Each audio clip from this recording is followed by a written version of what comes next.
দরগা মসজিদে নামাজের পরে দিনের মধ্যে বসার তৌফিক আল্লাহ করে দিয়েছে। এই তৌফিক আল্লাহ তাআলাই দিয়েছেন আমাকে আপনাদের দিনের বুঝ আল্লাহ তাআলা নসিব করেছেন। এই দিনের বুঝের ভিত্তিতেই আমরা এখানে দিনের রেকর্ড মানে সাউন্ডটা ভালো আছে। দিনের বুঝ বহু বড় আহাম জিনিস, গুরুত্বপূর্ণ জিনিস।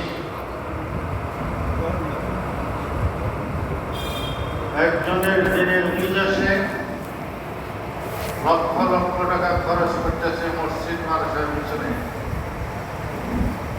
আর একজন মুসলমানের ঘরের সন্তান দিনের বুঝ না থাকার কারণে মসজিদ মাদ্রাসার জিনিস চুরি করে নিয়ে যেতেছে।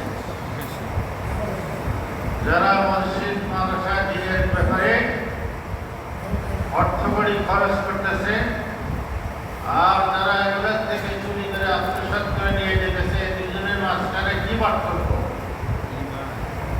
পার্থক্য শুধুমাত্র একমাত্র দিনের বুঝ। দিনের বুঝ আছে তাই লক্ষ লক্ষ টাকা মসজিদ মাদ্রাসা দিনের ব্যাপারে ব্যয় করতেছে। দিনের বুঝ না থাকার কারণে মসজিদ মাদ্রাসা থেকে তারা মানুষের অর্থকড়ি যেগুলা মসজিদ মাদ্রাসার অর্থকড়ি আত্মসাৎ করতেছে। দিনের বুঝ থাকার কারণে একজন দূরের থেকে অনেক দূরের থেকে মসজিদে এসে পাঁচ ওয়াক্ত নামাজ পড়ে, আর একজন মসজিদের পাশেই বাড়ি, মার্কেটে মসজিদের নিচে দোকান, দোতলায় মসজিদ নিচে দোকান, নিচের দোকান থেকে উঠে মসজিদের উপরে দোতলায় নামাজ পড়তে যায় না, আর একজন দূরে থেকে এসে পাঁচ ওয়াক্ত নামাজের শরীর হয়। কি পার্থক্য? পার্থক্য মসজিদের নিচে দোকানে ব্যবসা করে আমার দিনের বুঝ নাই, তাই নিচের থেকে উপরে উঠে নামাজ পর্যন্ত করতে পারে না। আর একজন দূরের থেকে এসে এসে পাঁচ ওয়াক্ত নামাজ পুনরায় সাথে করতে।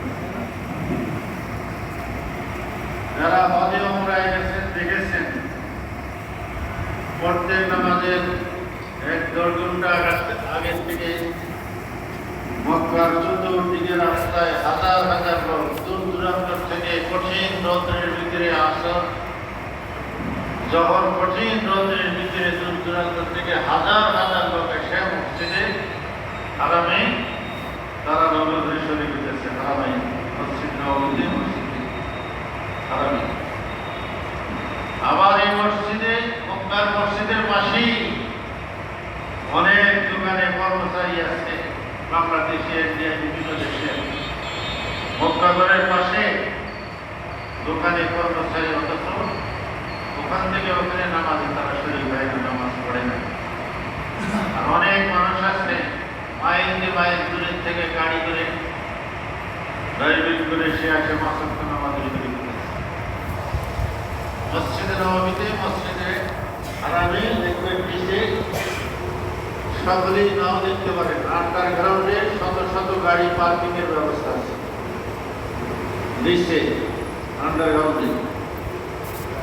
যারা মক্কার আশেপাশে, মসজিদের নববীর আশেপাশে স্থানীয় লোক দূর দূরান্ত থেকে তারা গাড়ি পার্কিং করে করে এসে, ড্রাইভিং করে করে এসে ওখানে পার্কিং করে পাঁচ ওয়াক্ত নামাজে চলে গেছে। অনেক কর্মচারী আছে মসজিদের নববীতে, মসজিদের হারামে আশেপাশে দোকানে কর্মচারী আছে, কখনোই নামাজ পড়ে না। কিসের পার্থক্য? পার্থক্য শুধুমাত্র একমাত্র একটা, সেটা হলো দূরের থেকে যারা অনেক দূরের ভিতরে মাইল দূরের থেকে এসে নামাজে যারা শরীর করতেছে, এদের দিনের বুঝ থাকার কারণে শত কষ্ট সত্ত্বেও তারা এসে ওখানে নামাজে শরীর করছে, বড় নামাজে শরীর করছে। আর যাদের দিনের বুঝ নাই, মসজিদের পাশেই দোকানে, মসজিদের নিচতলায় দোকানে থেকে উপরতলায় নামাজ পড়তে পারে না। তাই আমরা যারা এখানে আসছি, আল্লাহ তাআলা আমাদেরকে দিনের বুঝ আল্লাহ তাআলা নসিব করছেন। সেই ভিত্তিতেই দিনের দেশ এখানে আল্লাহ পাক আমাদেরকে বসার তৌফিক নসিব করেছেন। আলহামদুলিল্লাহ।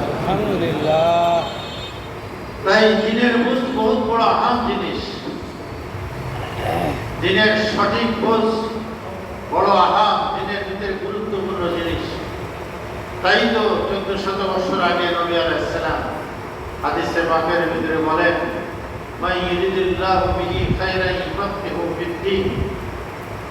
নবী আলাইহিস সালাম বলেন, আল্লাহ যার কল্যাণ চান, যার মঙ্গল চান, যার ভালাই চান, তাকে প্রথমে দিনের বুঝ দান করেন। তাকে সর্বপ্রথম আল্লাহ তাআলা দিনের বুঝ দান করেন এবং দিনের বুঝ যে যেই মাত্রায় অর্জন করবে, দিনের জন্য আখিরাতের জন্য ওই মাত্রায় জীবন কষ্ট ক্লেশ সব কিছু হইতে পারে। সেজন্য দিনের কাজ করা, আখিরাতের সঞ্চয় করা, সাথে সাথে সর্বসময় দিনের সঠিক সঠিক বুঝ সাহাবায়ে কিরাম রিদওয়ানুল্লাহি আলাইহিম আজমাইনের মতো দিনের কঠিন বুঝের জন্য আল্লাহর কাছে সবসময় দোয়া করতে থাকা।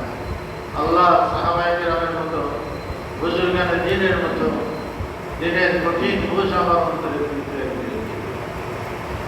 আল্লাহ পাক আমাদেরকে বুঝবার তৌফিক দান। আল্লাহ পাক কোরআনে পাকের ভিতরে বলছেন, এই কোরআন পৃথিবীতে আল্লাহ তাআলা নাযিল কেন করছেন? আল্লাহ বলেন, হুদাল লিন-নাস, মানুষের হিদায়াতের জন্য। আখিরাতের চিরস্থায়ী জীবনে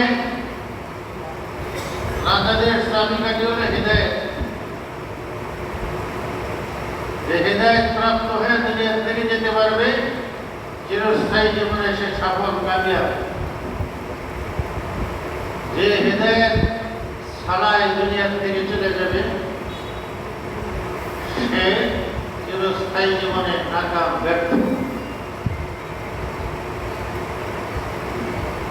তাই আল্লাহ পাক কোরআনে পাক এই দুনিয়াতে কেন নাযিল করছেন? আল্লাহ নিজে বলেন, হুদাল লিন-নাস, শাহরু রমাদান আল্লাযী উনজিলা ফীহিল কুরআন, হুদাল লিন-নাস, মানুষের হিদায়াতের জন্য। আমি কোরআন রমজান মাসে অবতীর্ণ করছি মানুষের হিদায়াতের, যেন সকল মানুষ হিদায়াত প্রাপ্ত হয়ে চিরস্থায়ী জীবনে সকলেই যেন কামিয়াব আর সফল হতে পারে। এই জন্য পৃথিবীতে আমি কোরআন নাযিল করছি মানুষের হিদায়াতের জন্য। আর যুগে আদম আলাইহিস সালাম থেকে নিয়ে শেষ নবী পর্যন্ত সর্বযুগে আল্লাহ তাআলা মানুষের হিদায়াতের জন্য দুটো জিনিস দুনিয়াতে প্রেরণ করছেন। একটা হলো মহামানব আম্বিয়ায়ে কিরাম, আর একটা হলো আসমানি কিতাব। যুগে যুগে আসমানি কিতাব আল্লাহ তাআলা নাযিল করছেন, আর যুগে যুগে মানুষের হিদায়াতের জন্য মহামানব আম্বিয়ায়ে কিরামকে এই পৃথিবীতে মানুষের হিদায়াতের জন্য পাঠিয়েছেন। তবে আসমানি কিতাবের থেকেও গুরুত্বপূর্ণ হলো আম্বিয়ায়ে কিরাম, ভালো মানুষের সংমিশ্রণ। আল্লাহ জানেন যে সর্বযুগেই যদি আমি আসমান থেকে ফেরেশতার মাধ্যমে মসজিদে আসমানি কিতাব পৌঁছায় দেই, কিতাব পড়ে পড়ে মানুষের হিদায়াত পাবে। হিদায়াতের জন্য, মানুষ হিদায়াত পাওয়ার জন্য সবচেয়ে গুরুত্বপূর্ণ জিনিস হলো ভালো মানুষের সংস্রব, ভালো মানুষের পরিবেশ, ভালো পরিবেশ, ভালো মানুষের সংস্রব। এটা হলো আহাম গুরুত্বপূর্ণ জিনিস। সেজন্য সর্বযুগেই কিতাব আল্লাহ তাআলা আগে নাযিল করেন নাই। আগে মহামানব এই দুনিয়াতে পাঠাইছেন, যাদের শৈশবকাল থেকেই আল্লাহ তাআলা নিজ নেকরানিতে তাদেরকে লালন পালন করছেন। সকল গুনার কাছ থেকে তাদেরকে আল্লাহ তাআলা বিরত রাখছেন, খারাপ কাজ থেকে বিরত রেখে শৈশবকাল থেকে তাদেরকে লালন পালন করে 40 বছর বয়সে তাদের উপর কিতাব নাযিল করছেন, যাদের সংস্রবে থেকে মানুষের হিদায়াত পাবে। আম্বিয়ায়ে কিরামের পরে পৃথিবীর সর্বশ্রেষ্ঠ মানুষ যারা, তারা হলো সাহাবায়ে কিরাম রিদওয়ানুল্লাহি আলাইহিম আজমাইন, যাদের ব্যাপারে আল্লাহ তাআলা কোরআনে ঘোষণা দিয়েছেন, রাদিয়াল্লাহু আনহুম ওয়া রাদু আনহু। আল্লাহ তাদের উপরে সন্তুষ্ট হয়েছে আর তারাও আল্লাহর উপরে সন্তুষ্ট হয়েছে। আল্লাহর সন্তুষ্ট সবচেয়ে বড় জিনিস, যেটা স্বয়ং আল্লাহ নিজে বলছেন ওয়ারিদওয়ানুম মিনাল্লাহি আকবার। ওয়ারিদওয়ানুন, রিদওয়ান শব্দের উপরে যে তনবির আছে দুই পেশ, ওলামায়ে কেরাম বলেন এই দুই পেশের লিতাহলিল কম বোঝানোর জন্য আসছে। মানে ওয়ারিদওয়ানুম মিনাল্লাহ, আল্লাহর সামান্য সন্তুষ্টি আকবার। আল্লাহু আকবার মানে আল্লাহ সবচেয়ে বড়। আল্লাহ বলেন আল্লাহর সামান্য সন্তুষ্টি পৃথিবীর সবচেয়ে বড় জিনিস। সেই সন্তুষ্টি জিনিস আল্লাহ তাআলা সাহাবায়ে কেরামের উপরে ঘোষণা করে দিয়েছেন। আল্লাহ তাআলা তাদের উপর সন্তুষ্ট হয়ে গেছেন আর তারাও আল্লাহর উপর সন্তুষ্ট। আল্লাহ পাক সাহাবায়ে কেরামের ব্যাপারে অনেক আয়াতে বলছেন উলাইকাল্লাযীনা ইমতাহানাল্লাহু কুলুবাহুম লিত-তাকওয়া। আল্লাহ তাআলা বলেন যে ওই সাহাবায়ে কেরাম তাদেরকে আল্লাহ তাআলা তাকওয়ার জন্য দুনিয়াতে আল্লাহ নিজেই পরীক্ষা নিয়ে গেছেন। পরীক্ষা করে তারা পাস করছেন, যে সার্টিফিকেট দুনিয়াতে গিয়েছে। উলাইকাল্লাযীনা ইমতাহানাল্লাহু কুলুবাহুম লিত-তাকওয়া। সাহাবায়ে কেরাম তাদের অন্তরকে আল্লাহ তাআলা তাকওয়ার জন্য পরীক্ষা দুনিয়াতে করেছেন। সাহাবায়ে কেরামের এত ফজিলতের পিছনে মেন একটা কারণ, মূল একটা কারণ, সেটা হলো পৃথিবীর সর্বশ্রেষ্ঠ মানুষের সমাজসেবে তারা ছিলেন। নবী আলাইহিস সালামের মতো মানুষ এই পৃথিবীতে আর কোনোদিন আসবে না। কাজেই নবীর মতো সহবত আর কেউ কোনোদিন পাবে না। বিদায় সাহাবাদের মতো মানুষ আর কেউ কোনোদিন হতে পারবে না। সাহাবাদের মতো মানুষ আর কোনোদিন কেউ। হাদিসে পাকের ভিতরে আসছে নবী আলাইহিস সালাম বলেন আমার সাহাবাদের ব্যাপারে তোমরা হুঁশিয়ার হও, তাদেরকে যখন কখনো গালি করিস করো না। তারা এক মুঠ আধা ছ খোরমা খেজুর আল্লাহ রাস্তায় দিলে দান করছে। তোমরা উহুদ পাহাড় পরিমাণে যদি দান করো, তাদের এই আধা ছ খোরমা খেজুরের সব পরিমাণ তোমরা বুঝতে পারবে না। উহুদ পাহাড় পরিমাণ স্বর্ণ দান করেও। তাদের ইখলাস, বিশুদ্ধতা এত কঠিন ছিল। একই আমলে সবে বেশ কম, আসমান বরাবর বেশ কম হবে। ইখলাসের বেশ কম। ইখলাস যত বেশি থাকবে সব তত বেশি হবে। সাহাবায়ে কেরামের ইখলাস কি পরিমাণ ছিল আল্লাহ তো নিজেই বলছেন উলাইকাল্লাযীনা ইমতাহানাল্লাহু কুলুবাহুম লিত-তাকওয়া। তাকওয়ার জন্য, ইখলাসের জন্য তাদের অন্তরকে আল্লাহ তাআলা পরীক্ষা করে ফেলেছেন। একটা ঘটনা দেখেন, আলী রাদিয়াল্লাহু তাআলা যুদ্ধের ময়দানে অমুসলিম মুসলিম প্রতিপক্ষ যে তাকে পরাস্ত করতে পারবে সাথে সাথে তাকে শেষ করে দিয়ে দিবে, সামান্যতম তাকে সুযোগ দিবে না। যুদ্ধের ময়দানে আলী রাদিয়াল্লাহু তাআলা একজন কাফেরকে ধরাশায়ী করছে, মাটিতে শোয়া ফেলছে, এখন তলোয়ার মারবে, শেষ করে দিল। তখন ওই কাফেরটা নিচের থেকে থুতু নিক্ষেপ করছেন আলী রাদিয়াল্লাহু তাআলার চেহারার দিকে।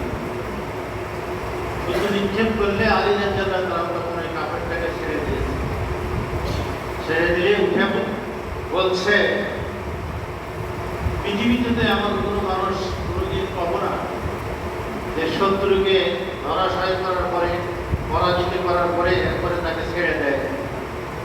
তোমাকে দেখলাম, তুমি আমাকে ধরাশায়ী করছো, জমিনে ফেলে দিয়েছো, এখন আমাকে শেষ করবে। আমি সুযোগ পেলে তো সাথে সাথে তোমাকে শেষ করবো, আর তুমি আমাকে সুযোগ পাওয়ার পরে তুমি আমাকে ছেড়ে দিয়ে দিলা, কি কারণ বুঝতে তো পারলাম না। এরকম তো পৃথিবীতে কোনো মানুষ পাওয়া যাবে বলে মনে হয় না। আলী রাদিয়াল্লাহু তাআলা বলেন যে আমি তো তোমাকে জমিনে ধরাশায়ী করছিলাম আল্লাহকে রাজি খুশি করার জন্য। আমার ব্যক্তিগত কোনো ক্রোধ, আক্রোশ এগুলোর কারণে তোমাকে ধরাশায়ী করিনি।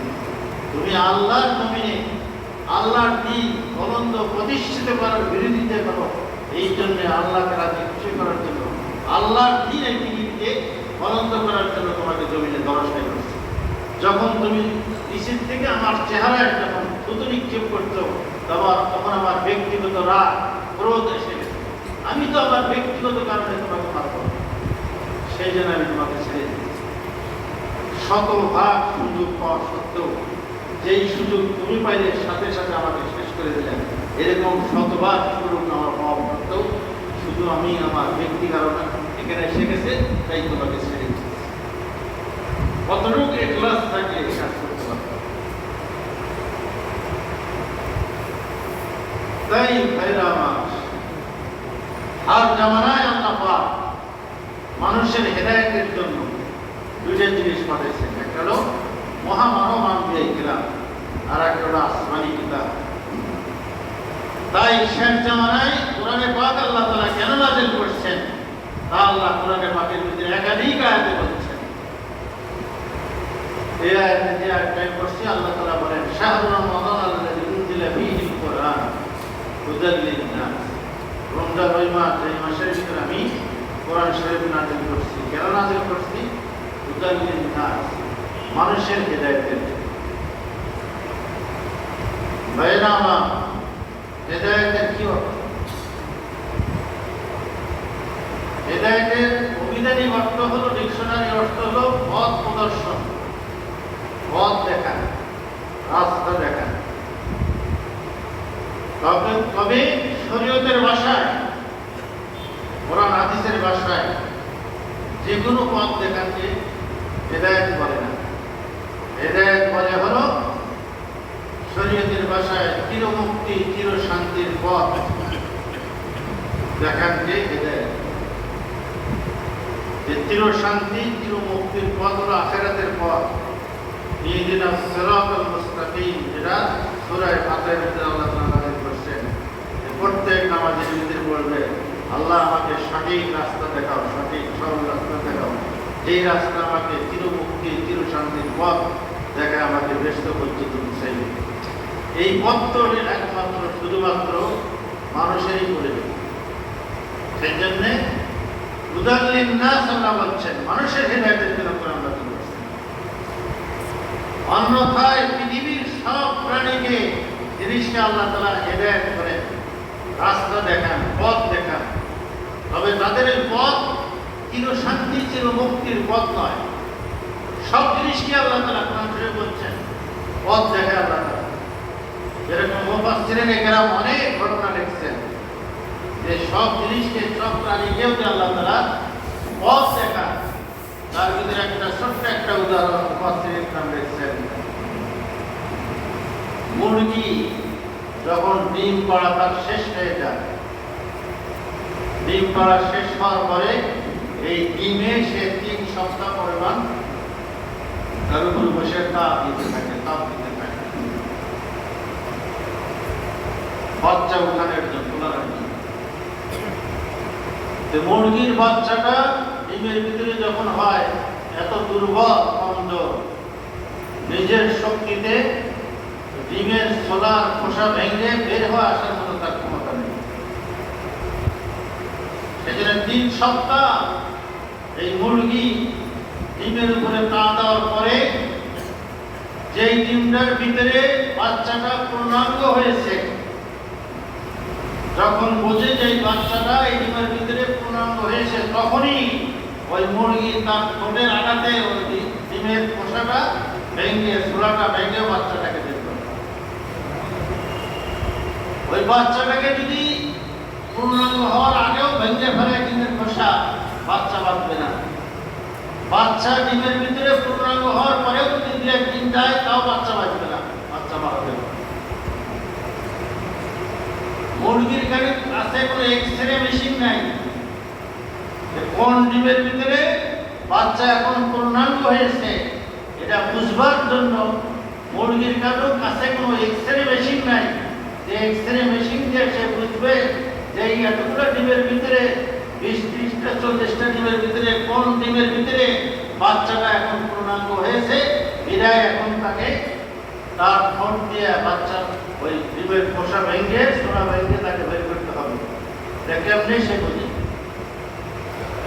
তাকে হেদায়েত, রাস্তা, পথ আল্লাহই তাকে দেখাইছে। পৃথিবীর সব জিনিসকে আল্লাহ তাআলা রাস্তা দেখায়। তবে সব রাস্তা দেখানকে হিদায়াত বলে। একমাত্র শুধুমাত্র আখিরাতের চিরস্থায়ী জীবনের সঠিক পথ, চির মুক্তির পথ, চির শান্তির পথ, এই পথ দেখানকেই একমাত্র হিদায়াত পথ। যেই হিদায়াতের জন্য সর্বযুগে আল্লাহ পাক আসমানি কিতাব নাযিল করেছেন। আল্লাহ পাক কোরআনে পাক আল্লাহ তাআলা নাযিল করেছেন মানুষের হিদায়াতের জন্য। কোরআন কে হিদায়াত করা হয়েছে এই আয়াতের ভিতরে। আরো আছে হুদাল লিল মুত্তাকিন, মুত্তাকিনদের জন্য হিদায়াত। কোরআন শরীফে বিভিন্ন আয়াত আছে। নবী আলাইহিস সালামকে হিদায়াত করা হয়েছে। নবী আলাইহিস সালাম কোরআন শরীফে আরো পথ দেখানো। সকল আম্বিয়া ইকরামের দায়িত্ব হলো মানুষকে সঠিক পথ দেখানো আর সঠিক পথের উপরে পরিচালনা করা, হিদায়াত দিয়ে দেওয়া। এর মালিক হলো আল্লাহ তাআলা। এর সার্টিফিকেট তো আল্লাহ থাকে, পৃথিবীর কারো হাতে না, কোনো নবীর হাতেও না, কোনো আসমানি কিতাবের হাতেও না। আসমানি কিতাব এবং আম্বিয়া ইকরাম এরা হলো মানুষের সঠিক পথ, সরল পথ, চির মুক্তির পথ দেখানোর মালিকেরা। দেখায় দিবে, বলে দিবে। তবে হিদায়াত করা না করা, সঠিক পথের উপরে পরিচালনা করা না করা, এর চাবিটা কি একমাত্র আল্লাহ। সেজন্য ভাইয়েরা আমার, আবু তালেব নবী আলাইহিস সালামকে দ্বীন প্রচারের ব্যাপারে এই পৃথিবীতে সবচেয়ে বেশি সহযোগিতা করছেন। আবু তালেব সবচেয়ে বেশি সহযোগিতা করছে। আবু তালেবের কারণেই মক্কার কাফেররা প্রকাশ্যে যেরকম ইচ্ছে সেরকম কষ্ট ফেলে দিতে পারেনি। আবু তালেবকে লক্ষ্য করতে হবে। এমনকি সিয়াবে আবি তালেবের ভিতরে 3 বছর বয়কট করছিলেন কাফেররা।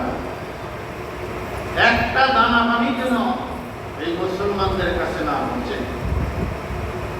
একটা দানা পানি যেন মুসলমানদের কাছে না পৌঁছে, বয়কট করতে রাখছিলেন। 3 বছর পর্যন্ত বয়কট করছিলেন। সেই বয়কটের ভিতরে আবু তালেব ছিল না। আবু তালেব তো অমুসলিম ছিল, কিন্তু নবী আলাইহিস সালামের সাথে 3 বছর সেই বয়কটের ভিতরে, সিয়াবে আবি তালেবের ভিতরে আবু তালেব সবসময় হুজুরের সাথেই ছিলেন। তারিখুল ইসলাম আমাদের মাদ্রাসার কিতাবগুলোর ভিতরে আমরা পড়াই, যেই সমস্ত আত্মীয় স্বজন ছেলে সন্তান বাচ্চা কাচ্চার উপরে একটা মশা মাছি করা পছন্দ করতো না, তারা ক্ষুধার কারণে বাচ্চাদের ক্রন্দন রাত 24 ঘন্টা শুনতো, কিন্তু তাদের ভয় আসতো না। তারিখুল ইসলাম ইতিহাসের কিতাবে লেখা আছে, হয়তো তাদের আত্মীয়তার রক্ত শুষে গেছে অথবা চুক্তির কারণে তারা বাধ্য হয়ে গেছে এদের উপরে দয়া মায়া করার থেকে একটু বিরত থাকে। যে সমস্ত আত্মীয় স্বজন তাদের এই বাচ্চা কাচ্চাগুলো, আত্মীয় বাচ্চা কাচ্চাগুলাকে এদের শরীরে একটা মশা মাছি পর্যন্ত পড়া পছন্দ করতো না। আর সিয়াবে আবি তালেবের ভিতরে 3 বছর কোনো দানা পানি পর্যন্ত বুঝতে দেয় নাই। তারা ক্রন্দন করতে করতে ক্ষুধায় চিৎকার দিতে দিতে আত্মহারা হয়ে যেত। ওই আত্মীয় স্বজন শুনতো, কিন্তু তাদের সামান্য দয়া আসতো না।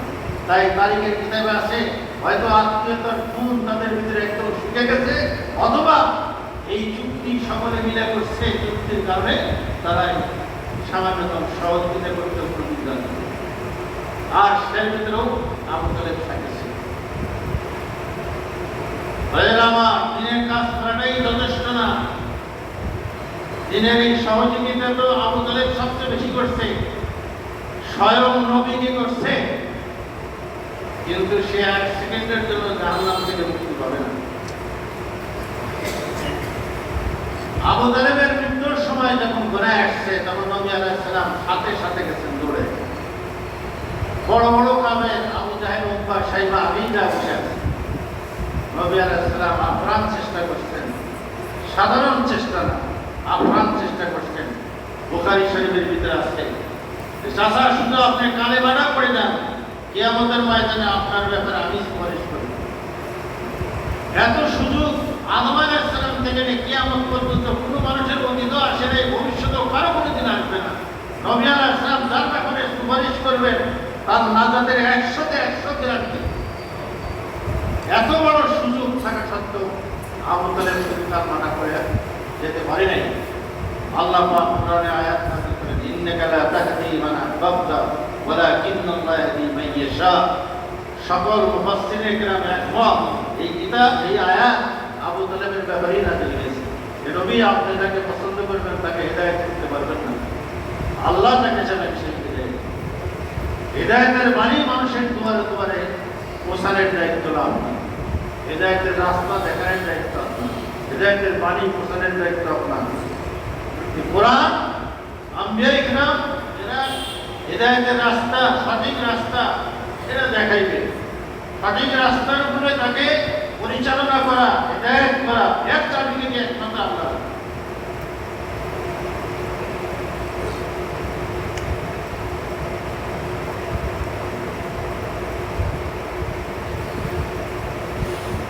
সেই জন্য কোরআন শরীফের আয়াত আল্লাহ বলেন, فَمَن يُرِدِ اللَّهُ أَن يَهْدِيَهُ يَشْرَحْ صَدْرَهُ لِلْإِسْلَامِ। আল্লাহ বলেন আল্লাহ তাকে কল্যাণ চান যার।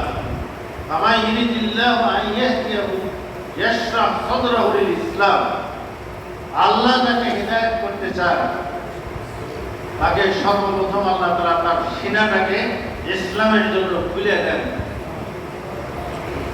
আল্লাহ বলেন ফামাই ইরিদিল্লাহ আন ইয়াহদিয়াহু, আল্লাহ তাকে হিদায়াত করতে চান, সঠিক পথে পরিচালনা করতে চান, যাকে হিদায়াত করতে চান, ইয়াশরাহ খুলে দেন সদরহু, তার সিনা, লিল ইসলাম, ইসলামের জন্য তার সিনা আল্লাহ তাআলা খুলে দেন। ইসলামের জন্য সিনা খুলে দেওয়ার ব্যাখ্যাটা কি? সাহাবায়ে কেরাম এই আয়াত নাযিল হলে আল্লাহ রাসূলকে জিজ্ঞাসা করেন, ইয়া রাসূলুল্লাহ, ইসলামের জন্য তার সিনাটাকে খুলে দেওয়ার কি অর্থ, ব্যাখ্যাটা কি?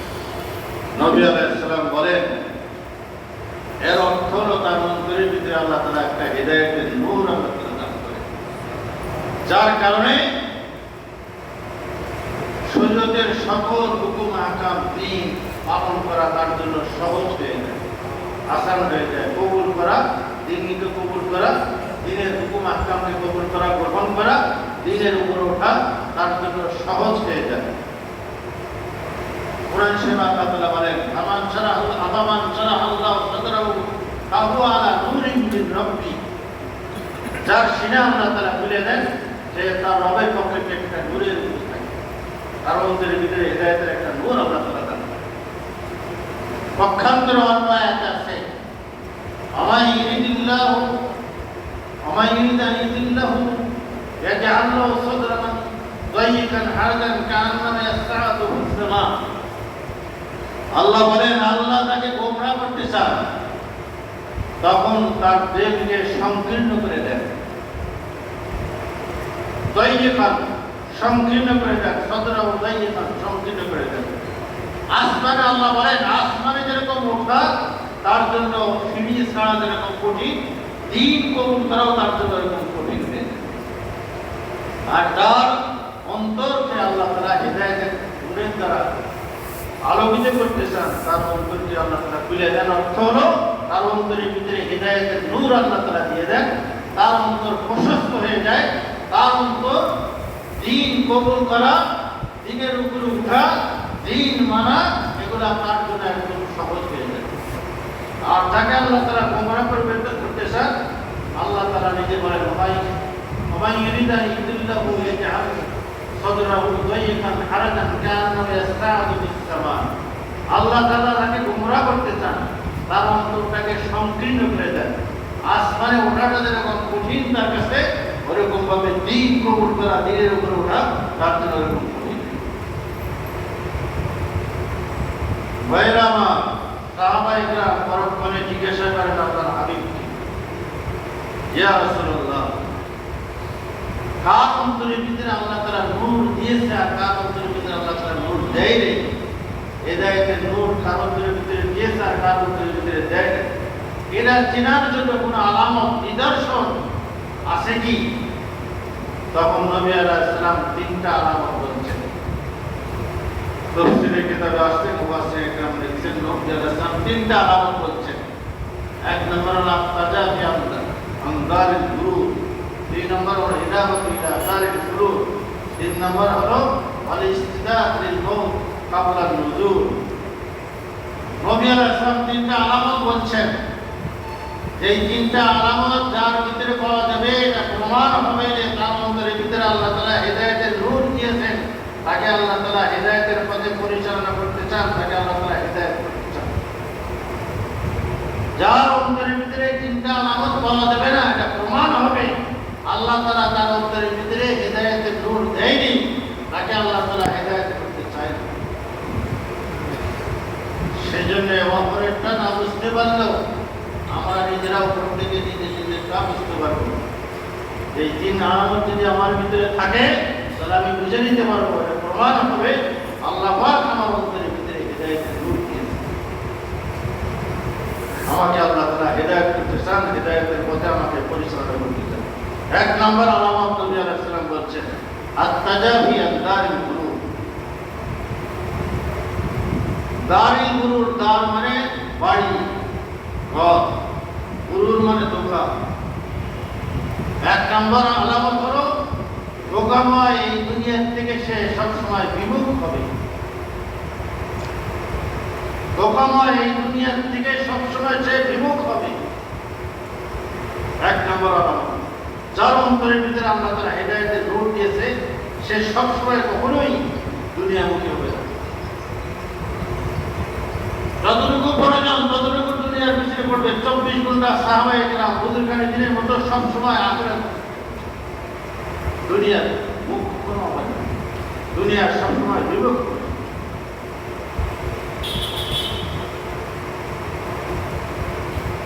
দুনিয়া বর্জনকারী তারা পৃথিবীতে ছিলেন। 100 জনের একটা জীবনী লিখছেন। এটা বাংলা হয়ে গেছে অনুবাদ, আমি আরবিটা পড়ছি। আরবিটা মিশরের থেকে লিখছেন। আজ দুহা দুনিয়া 100 জন দুনিয়া বর্জনকারীর জীবনী তার ভিতরে লিখছেন।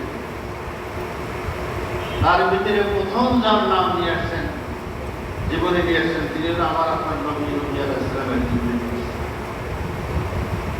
নবী আলাইহিস সালাম দুনিয়ার বিমুখ কেমন ছিলেন?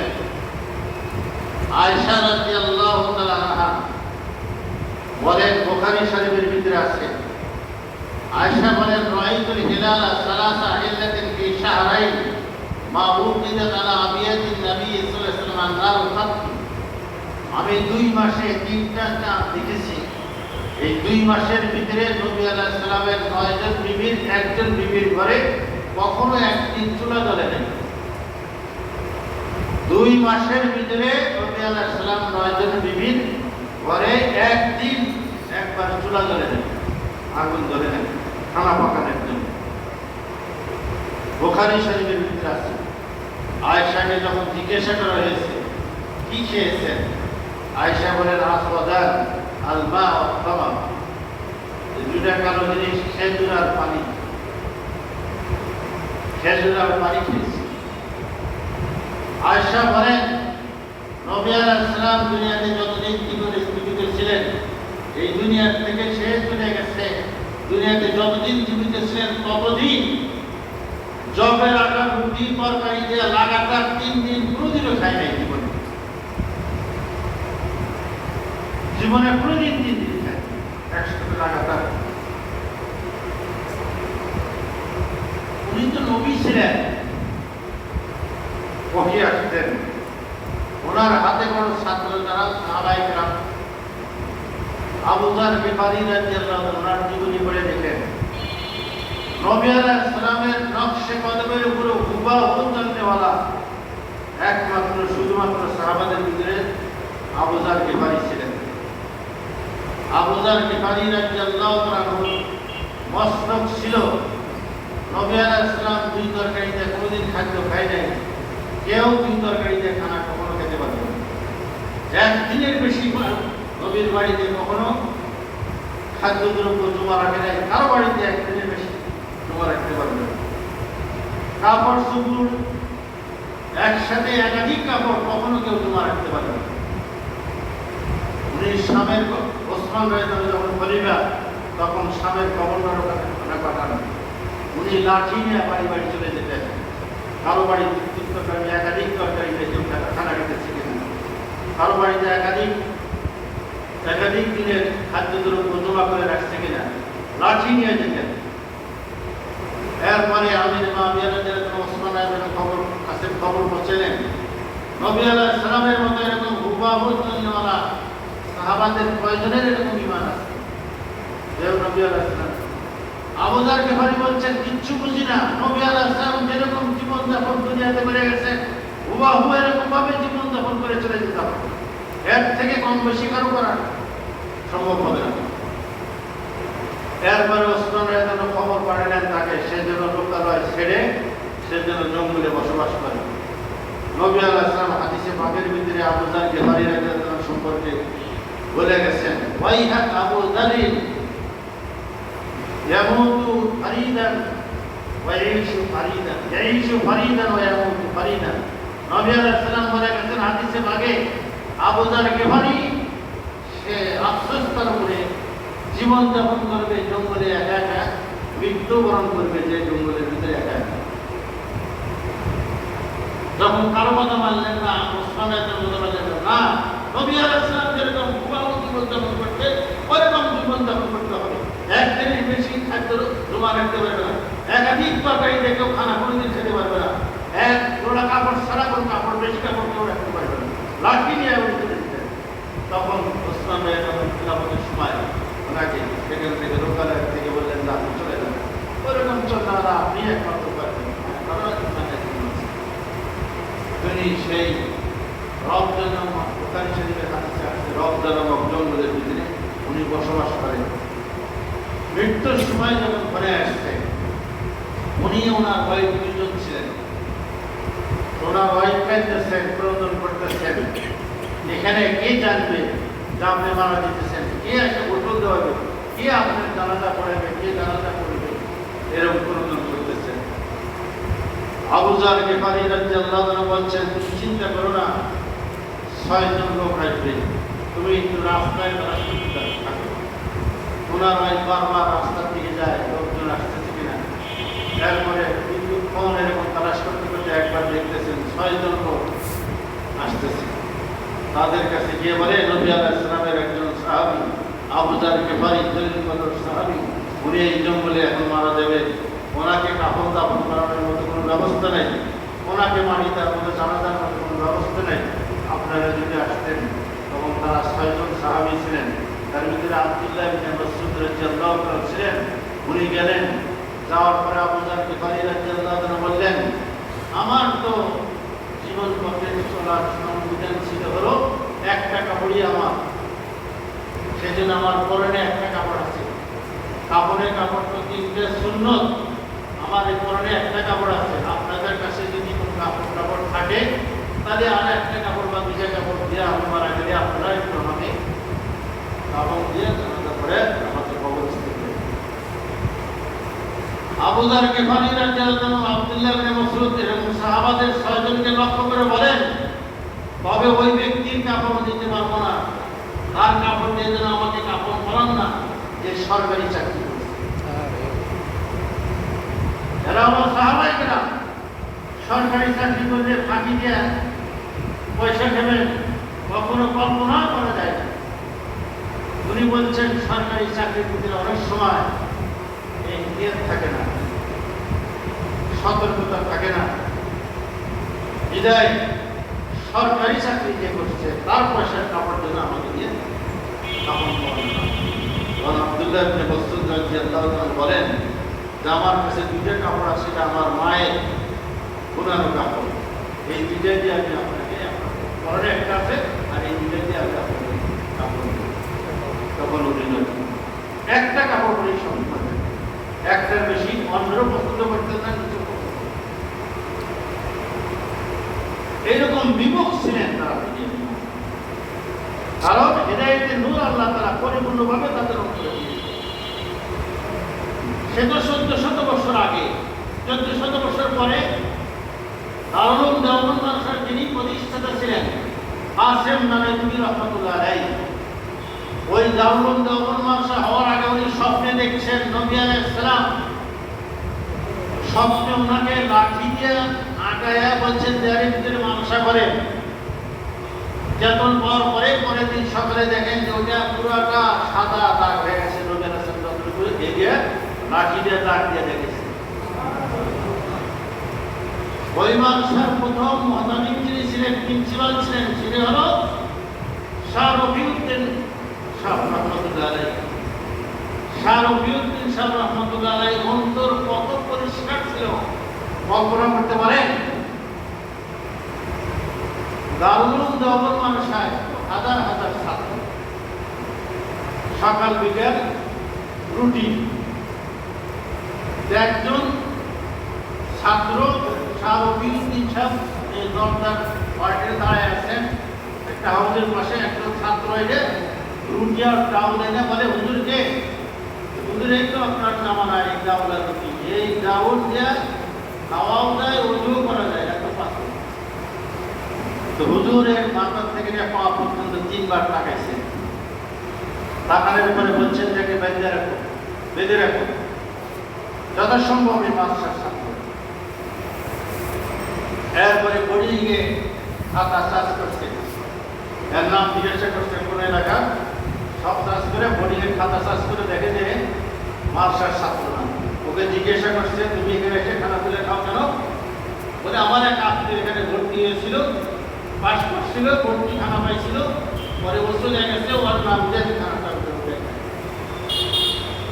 শাহ রফিউদ্দিন সাহেব প্রথম মতে উনি বলছেন, প্রথম ওকে দেখেই বলছেন, 3 বার তাকাইছেন, তাকে বলছেন যে মাদ্রাসা।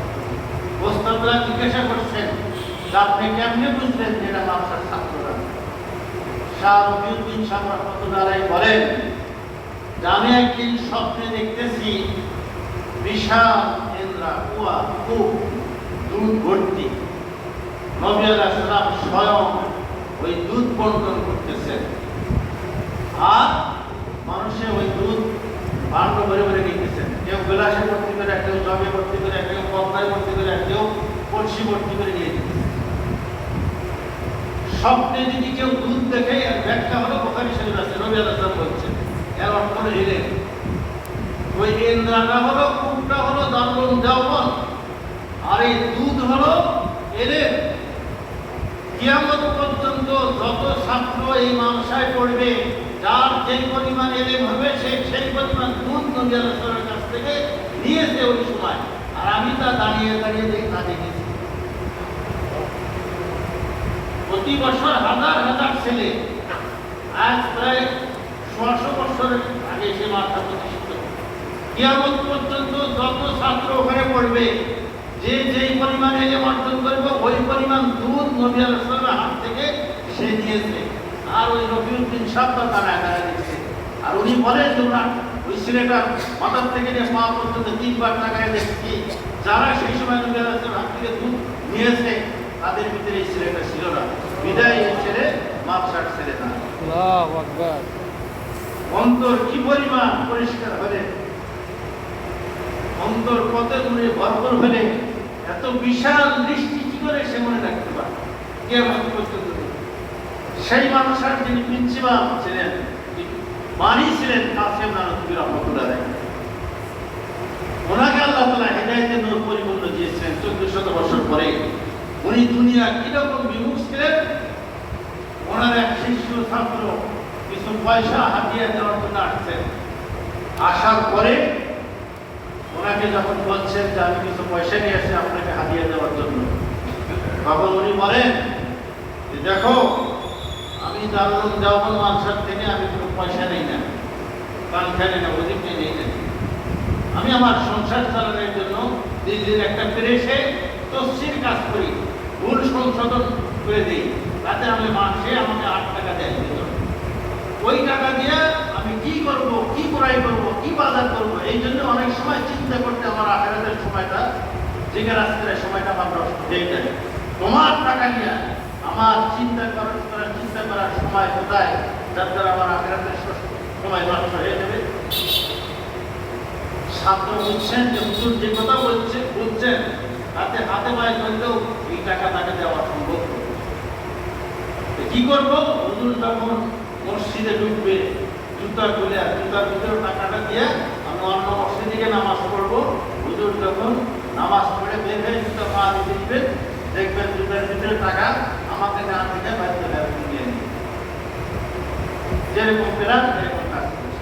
হুজুর জহরের সময় মসজিদে ঢুকছে, জুতার ভিতরে টাকাটা দিয়েছে, অন্য মসজিদে গিয়ে নামাজ পড়ে।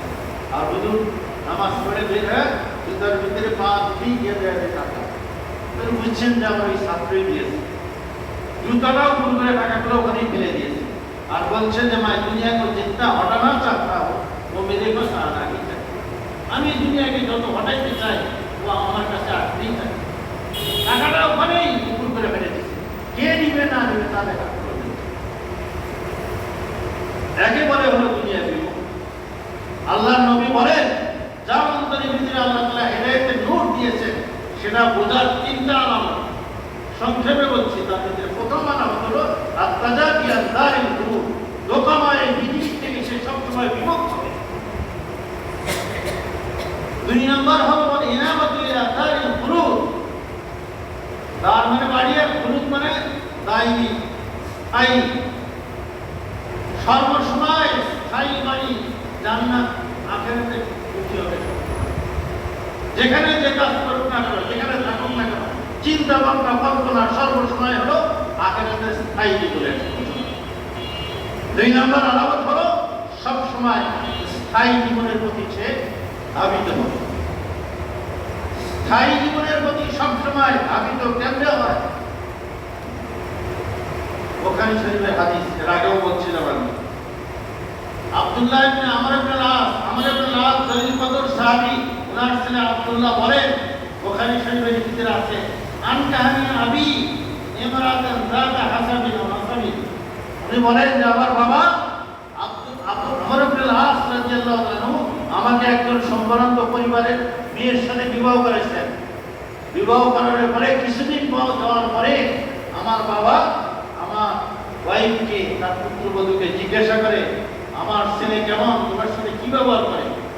আমাদেরও উচিত একটা মেয়েকে নিয়ে আসলাম, সেই মেয়েটার সাথে আমার ছেলের ভালো ব্যবহার করে না খারাপ ব্যবহার করে, আমি গার্জেন, আমার এই খবর নেওয়া উচিত। আব্দুল্লাহ আমর ইবনে আল-আস জিজ্ঞাসা করছেন, তখন বলছে তার পুত্রবধূ, নেমার রাজুলুন মিন রাজুলিন, বুখারী শরীফের শব্দ, মানুষের ভিতরে সবচেয়ে ভালো মানুষ আপনার ছেলে। তবে আমি এই বাড়িতে যতদিন থেকে এসেছি ততদিন পর্যন্ত আমার বিছানায় সে কখনো পা রাখেনি। নেমার রাজুলুন মিন রাজুলিন, আপনার ছেলে ভালো মানুষের ভিতর থেকে একজন ভালো মানুষ, এরকম মানুষ খুব কম হয়। তবে আমি যখন থেকে এই বাড়িতে এসেছি তখন থেকে আমার বিছানায় সে একদিনও তার পা রাখে নাই। বলে কি করে? বলে সারা রাত নামাজ পড়া করে, তাসবিহ দাঁড়িয়ে করে, তেলাওয়াত করে, প্রতিদিন রোজা থাকে।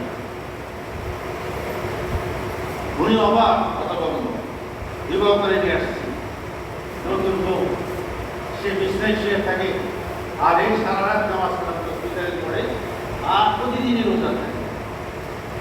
ভাইয়েরা আমার, আমি যখন এই হাদিস পড়ছি, আমি তো পড়াই বুখারী শরীফ থেকে, প্রতি বছরই পড়াই।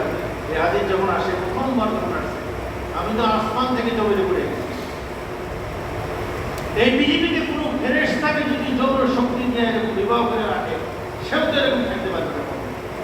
আখিরাতের প্রতি কি পরিমাণ ধাবিত হতে পারে, আখিরাতের কথা কি পরিমাণ স্মরণ করে, যে নতুন বিবাহ করেছে, ওয়াইফ সব সময় বসে থাকে, শুয়ে থাকে বিছানায়, আর সে সারা রাত নামাজ পড়ে, প্রতিদিন সারাদিন রোজা থাকে।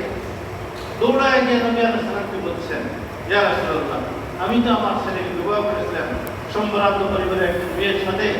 আমি আমার পুত্রবধূকে জিজ্ঞাসা করলাম, আমার ছেলে তোমার সাথে কি ব্যবহার করে?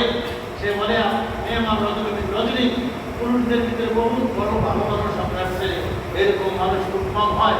তবে যখন থেকে বাড়িতে আসছে তখন থেকে আপনার ছেলে আমার বিছানায় পর্যন্ত একবারও পা রাখে না।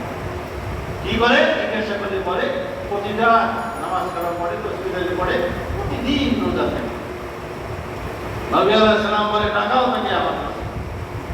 আব্দুল্লাহকে ডাকাইলেন। আব্দুল্লাহ গিয়ে নবী আলাইহিস সালামের দরবারে উপস্থিত হলেন। উপস্থিত হয়ে নবী আলাইহিস সালাম জিজ্ঞাসা করলেন, কি করো? বলে এখন বয়স অল্প, শক্তি আছে, সামর্থ্য আছে, তাই রাত্রে একটু নামাজ কালাম তসবিহ পড়ার চেষ্টা করি, দিনের বেলা রোজা রাখার চেষ্টা করি। নবী আলাইহিস সালাম বললেন, না হবে না, প্রতি মাসে 3টা রোজা রাখবে। প্রতি মাসে 3টা রোজা রাখলে একটাতে 10টা সুদ দেখি, কাজে এক রোজায় 10টা পাবে না। কাজে 3টা রোজা রাখলে তুমি পুরো মাস রোজা থাকার সম্ভব।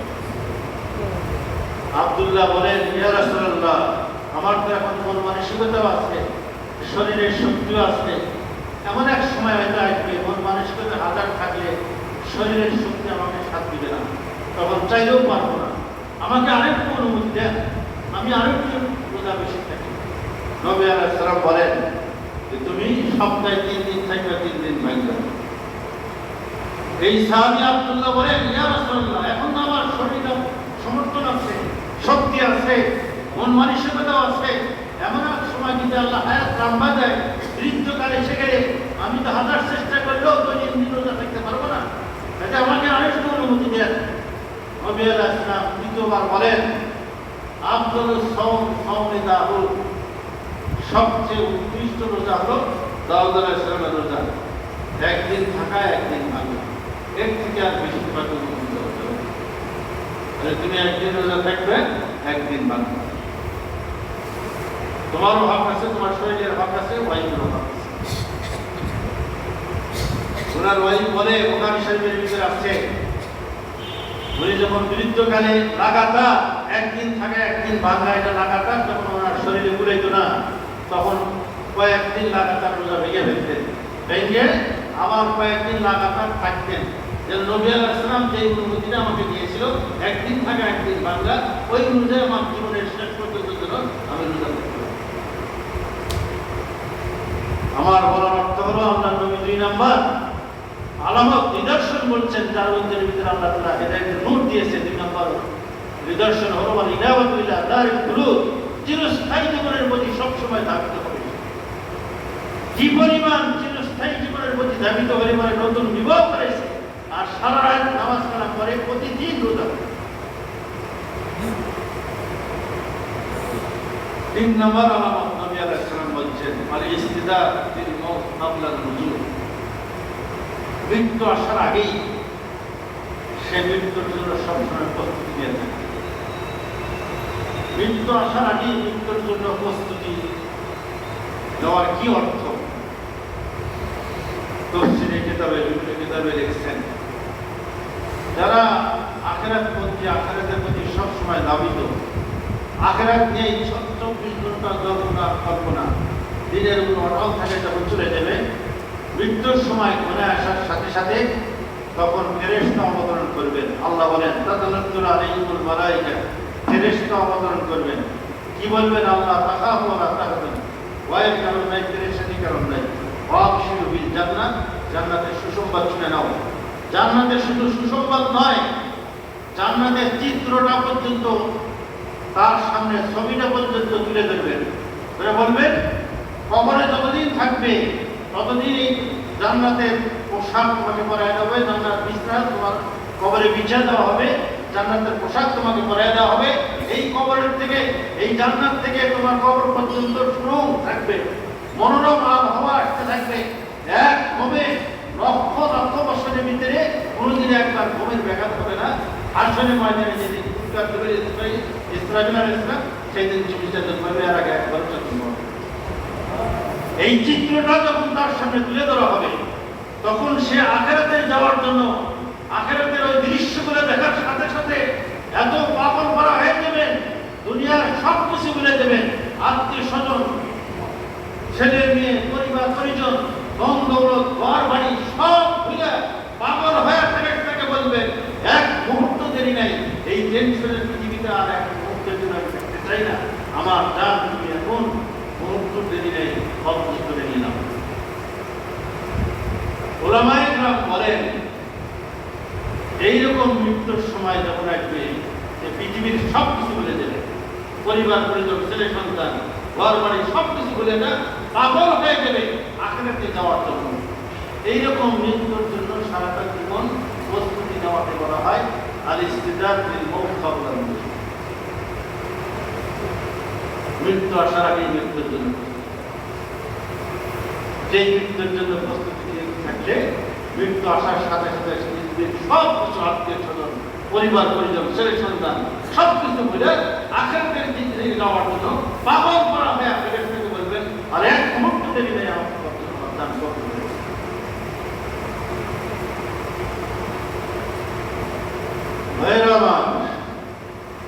প্রথম আলামত যেটা আল্লাহ হাবিব বলছেন দুনিয়া বিমুখ হওয়া। এক নম্বর তো দুনিয়া বিমুখ হওয়া, যেরকম বুঝলাম দুনিয়ার প্রতি সে কখন যাবে। দুই নম্বর মুফসিরে উলামায়ে কেরাম মুফাসসিরে কেরাম দেখছেন, দুই নম্বর হলো দুনিয়া বিমুখ হওয়ার অর্থ হলো পৃথিবীতে হারাম পন্থায় সে কখনো উপার্জন করবে। হারাম পন্থায় যদি দুনিয়ায় কখনো উপার্জন না করে তাও এই লোকটা দুনিয়া বিমুখের অর্থে গণ্য হবে। তার উত্তরের ভিতরে আল্লাহ তাআলা দিয়েছেন দুনিয়া হালাল পন্থায় যারা উপার্জন করে তিন কারণে। দুনিয়া হারাম পন্থায় যারা উপার্জন করে তারা তিন কারণে। একটা হলো হুকুল জাহ, একটা হলো হুকুল মাল, একটা হলো হুকুল নিসওয়া। মুফাসসিরে কেরাম দেখেন একটা হলো পদের লোভে, আর একটা হলো মালের লোভে, আর একটা হলো মহিলার লোভে। পদের লোভে অনেকে দুনিয়াতে পদ আঁকড়ে ধরে, দুনিয়াতে পদের লোভে যোগ্য না, ওই পদে থাকার সে যোগ্যতা নাই, অধীনস্থ লোকজন তাকে চায় না, সে ছলে বলে কৌশলে অর্থ দিয়ে হোক যে কোনো ভাবে হোক মানুষকে ম্যানেজ করে হোক ওই পদে সে থাকে, আঁকড়ে ধরে থাকে। এ হলো হুকুল জাহ। এ বুঝে নিতে হবে এমন তরিকার আল্লাহ তাআলা হেদায়েতের নূর দেন। হাদিসের ভিতরে আসছে এই ধরনের যারা পদ দখল করে থাকে হাসরের ময়দানে কিয়ামতের ময়দানে আল্লাহ তাআলা তার দিকে রহমতের দৃষ্টিতে একবারও তাকে দেবেন। এবং নবী আলাইহিস সালাম 1400 বছর আগে জানা গেছেন ইদা বুসসাতিল আমরু ইলা গায়রি আহলি ফান্তাজিরুল ইসলাম, যখন অযোগ্য মানুষকে ক্ষমতায় বসানো হবে, পদে আসীন করা হবে, তখন জেনে নিয়ে এটা কিয়ামতের আলামত, কিয়ামতের আর বেশি সময় বাকি নেই, এটা হলো কিয়ামতের আলামত। আর একটা হুকুল মাল, মালের মোহাম্মদ, সে অন্যায়ভাবে দুনিয়া উপার্জন করে। এটা তো সাধারণ বুঝে আসে, ডাকাতি, চুরি, সন্ত্রাসী, রাহাজানি, সুদ, ঘুষ যারা যত পেতেছে এগুলো সব মালের মোহাম্মদ, এটা পদের মোহাম্মদ, এটা মালের মোহাম্মদ। আর একটা মহিলাকে উপভোগ করেছে, এগুলো বিস্তারিত বহু গেছে। তাই ভাইয়েরা আমার, আল্লাহর হাবিব জানায় গেছেন আল্লাহ কোরআন শরীফের ভিতরে যে বলছেন যাকে আল্লাহ তাআলা হিদায়াত করতে চান তাকে আল্লাহ তাআলা তার সিনাটা ইসলামের জন্য খুলে দেন। সাহাবায়ে কেরাম জিজ্ঞাসা করলে ইসলামের সিনা খুলে দেওয়ার কি অর্থ? অর্থ হলো তার ভিতরে হিদায়াতের নূর আল্লাহ তাআলা দান করেন, যার কারণে তার অন্তরটা প্রশস্ত হয়ে যায় দ্বীন ধর্ম সকল কিছু গ্রহণ করার জন্য। সব কিছু গ্রহণ করা, দিনের উপর উঠা, দিনের উপর চলা গ্রহণ করা, তখন তার জন্য আসার সহজ হবে। সাহাবায়ে কেরাম পরে জিজ্ঞাসা করছেন কার অন্তরে আল্লাহ তাআলা নূর দিয়েছেন আর কার অন্তরে দেয় নাই? এটা বুঝবার মতো কোনো আলামত নিদর্শন আছে যেটা দেখে বুঝতে পারবো না আমার অন্তরে হিদায়াতের নূর আল্লাহ তাআলা দিয়েছেন? আল্লাহ নবী তিনটা আলামত। এক নম্বর হলো আত-তাজারিয়াত লাল নূর, যার অন্তরে হিদায়াতের নূর দিয়েছে এ সব সময় সর্বদা দুনিয়া বিমুখ। দুই নম্বর হলো হিদায়াতুল্লাহ দারিল খুলুদ, স্থায়ী জীবনের প্রতি সবসময় দাবি করে। তিন নম্বর হলো মৃত্যু আসার আগেই মৃত্যুর জন্য সবসময় প্রস্তুত। যেই মৃত্যু আসলে পরিবার পরিজন ছেলে সন্তান অর্থ করি সবকিছু ভুলে আখিরাতের দিকে যাওয়ার জন্য পাগল হয়ে যাবে।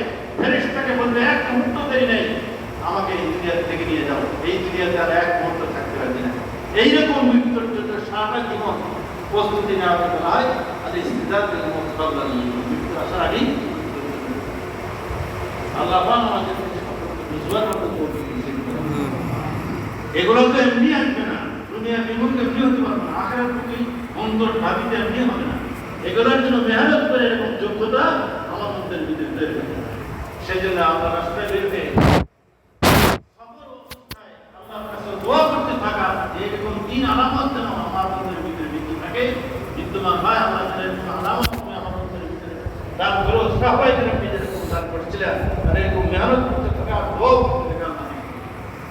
সেজন্য আমরা দাঁড়ায় দাঁড়ায় নাম দেখাই আল্লাহর রাস্তায় সফর অবস্থায় আল্লাহর কাছে সাহাবাদের মতো এরকম বুজুর্গের দিনের মতো এরকম হেদায়েতে নূর আসলে যে এরকম ধাবিত হয়, দুনিয়ার বিভক্ত হয়, এরকম যেন আল্লাহ আমাকে বানায় দেয়। এরকম ভাবে দোয়া করার জন্য কারা কারা এরকম তৈরি করার জন্য আল্লাহ রাস্তায় জন্য প্রস্তুত আছে, দাঁড়ায় দাঁড়ায় নাম দেয়।